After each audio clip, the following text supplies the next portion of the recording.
Hello everyone, cut-off list দেখি আপোনালোকৰ মোৰ একেবাৰে গৰম হৈ গৈছে কাৰণ ইমান বেছি cut-off কম্পিটিশন তো মই কৈছিলো যে ফিজিক্যালত বহুত বেছি কম্পিটিশন হ'ব গৈ আছে কাৰণ সকলোৱে একে নাম্বাৰ পাইছে গতিকে কিছুমানৰ তো বহুত বেছি cut-off যাব কিছুমানৰ অলপমান মিডিয়াম যাব ঠিক তেনেকৈ গ'ল cut-off তো বহুত বেছি হাই গুছি যোৱাৰ লগে লগে বহু লৰা নাম নাহিল বহুতে চিন্তাত পৰিল মোৰো তেনেকুৱা হ'ল মইতো এবিইউবি বাৰো ৰানিংয়ে ফেল কৰিছিলো কিন্তু জিতু পোষ্টত পাস কৰিছিলো হেতু 35.90 কিবা আছিল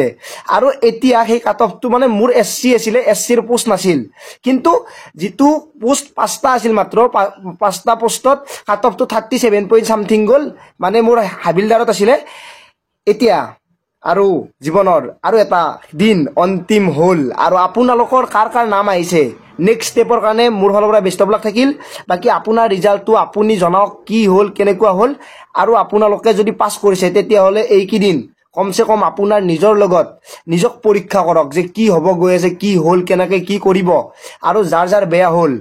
যাৰ বয়স আছে প্লিজ আপুনি হাৰি না যাব আৰু অলপ ট্ৰাই কৰিলে আপুনি ইয়াতকে ভাল ফলাফল কৰিব পাৰিব হয় আপুনি বহুত কষ্ট কৰি এইখিনি নাম্বাৰ পাইছিলে এইখিনি নাম্বাৰ পোৱাটো বহুত সহজ নহয় পইণ্টত ৰৈ গল মই এবাৰ কৈছিলো এদিন আপোনালোকে নিজক ঠগালে 1000 লৰা ওপৰত গুছি যাব হয়তো আমি কৰবাত অলপমান নিজকে কমকে প্ৰেক্টিস কৰিছিলো প্ৰেক্টিস মেক্স পাৰফেক্ট সেই প্ৰেক্টিসে হয়তো আমাক অলপমান পিছফালে লৈ গল কিন্তু এতিয়া জনে ভালকে প্ৰেক্টিস কৰিছিলে নিজক বেস্ট দিছিলে তেওঁলোকৰ নাম আহিছে যিয়ে নহক আপোনালোকৰ কাৰ নাম আহিছে কমেন্টত জনাব আৰু ভিডিওটো এইকাৰণে বনাইছো মই যেহেতু এজন ফেইলাৰ বাৰে ফেইল কৰি আছো বাৰে হাৰি আছো আপোনালোকে তাৰে মাজৰে যদি কোনোবা এনেকুৱা আছে প্লিজ হাৰি না যাব আৰু এবাৰ ট্ৰাই কৰক ভালকে ট্ৰাই কৰক বেস্ট দিয়ক কি জানি আৰু বহুত বেছি ভাল ৰিজাল্ট আহিব মই এইবাৰ এটাতে পাস কৰিছিলো হেতু হল হাবিলদাৰ আৰু হেতুৰ কাটঅফ মানে এসসিৰ পোষ্ট নাছিলে ডাইৰেক্ট জেনাৰেল পোষ্ট আছিল ইউআৰত 37 point something গল আৰু মোৰ আছিল 35.90 something